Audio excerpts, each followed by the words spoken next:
How's it going, everyone? In this video, we are replacing the Downstream O2 sensor on a 2013 Honda Accord.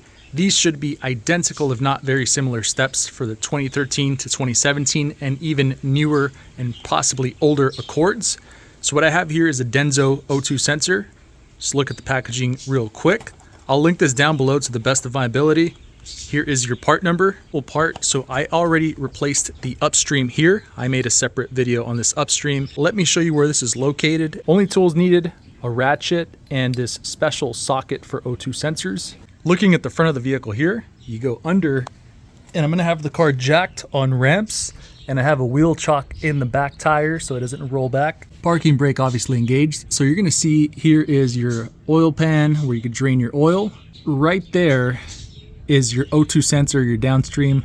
Going under the vehicle here, be careful if it is hot. This car's cool. I only started it for about 30 seconds to drive it on the ramps, so not gonna be hot there, you can see. But just be careful because this is gonna get really, really hot if you are driving this like normal. Attach it over here. You can bend those cables, it'll be fine. And then of course we're gonna do lefty-loosey. And then just above here, you're gonna have your power connection, so make sure to unfasten that. Comes off decently easy enough. By default, these aren't supposed to be torqued down that tight. Now again, we're under the vehicle, so it could rust on there. Just keep that in mind. I have kind of this makeshift, it's a galvanized, I think it's like a 1/2 inch wide pipe. And this is kind of my homemade breaker bar. So you could just slide this over here for a little extra torque. And again, we're doing lefty-loosey. We broke it loose, and then you can just remove this. Then you have this metal bracket here that you can push up towards the vehicle, and this should slide off like that. That'll let you spin it freely.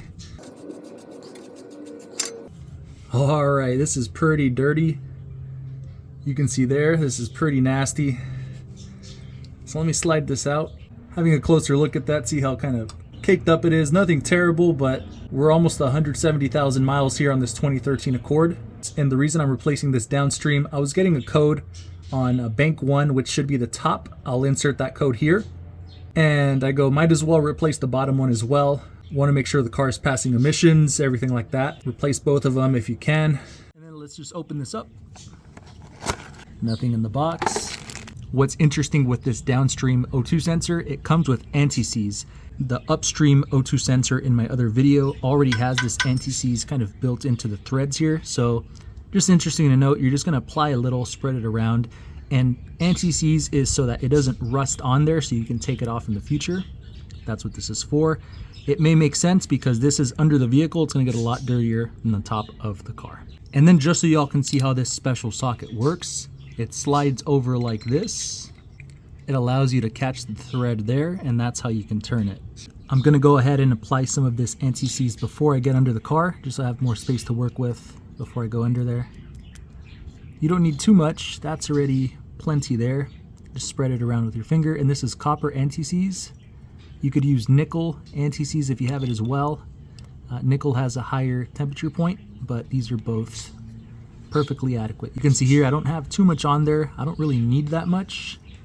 If you do live somewhere salty, where it's a lot more corrosive under the car, definitely apply a more generous amount. But I was able to get the original O2 sensor out of this socket. It was kind of wedged in there, so what I did, on this side here, with the flathead, I put a flathead here and then slammed it against the ground, and it was able to pop up and out.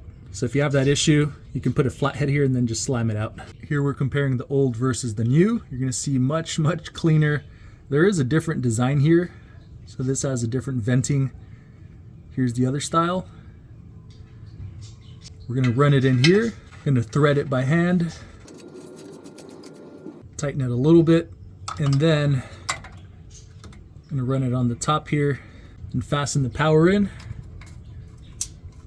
I noticed this new one here doesn't have this rubber piece. This doesn't seem to be removable. This is the part number for the bottom Downstream, but it doesn't have that piece. So what I might do is put a piece of duct tape over this so this doesn't fall off and hang like that, right? You don't want to have this snag on anything, road debris, stuff like that. So I'm gonna try to tape it up here. It holds in place, but I just don't want this to pop out. So I'm just gonna put a piece of duct tape on the top here. Slide this over from the top right there. Righty tighty.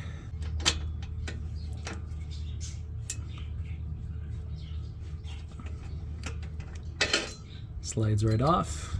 Add this back on top. I ripped off a piece of duct tape here. This is some heavy duty Gorilla tape, so pretty sticky stuff. And all I'm going to do is kind of just wrap it around here,